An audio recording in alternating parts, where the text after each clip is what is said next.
Learning takes place in many ways. There are some methods that are used in acquisition of responses, while other methods are used in the acquisition of complex responses.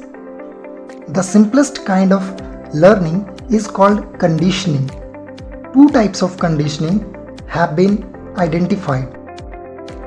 The first one is called classical conditioning. Classical conditioning was first investigated by Ivan Pavlov. He was primarily interested in the physiology of digestion. Pavlov designed an experiment on dogs. Keywords of experiment: dog salivation, food, sound of the bell. And operant conditioning was first investigated by B.F. Skinner. Skinner studied occurrence of voluntary responses when an organism operates on the environment.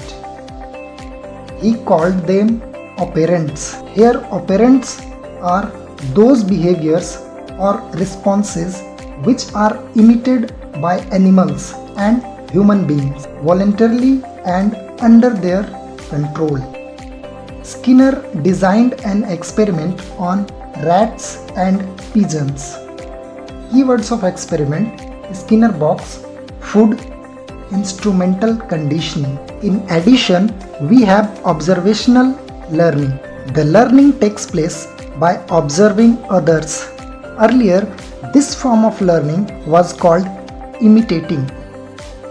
Albert Bandura and his colleagues, in a series of experiment studies, investigated observational learning in detail. In this kind of learning, human beings learn social behavior, therefore it is sometimes called social learning. In many situations, individuals do not know how to behave.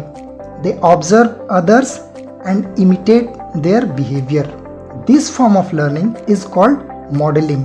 Bandura designed an experiment in which he showed a film of 5 minutes duration to children.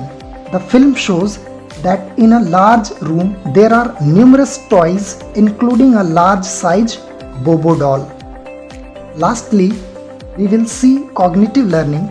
This form of learning shows up in sight learning and latent learning. Wolfgang Kohler demonstrated a model of insight learning which could be readily explained by conditioning. Insight learning is the process by which the solution to a problem suddenly becomes clear. Kohler designed an experiment on chimpanzees and says insight learning can be generalized to other similar problem situations. Another type of cognitive learning is known as latent learning. That is, a new behavior is learned but not demonstrated until reinforcement is provided for displaying it. Edward C. Tolman demonstrated a model of latent learning in which he put two groups of rats in a maze and gave them an opportunity to explore.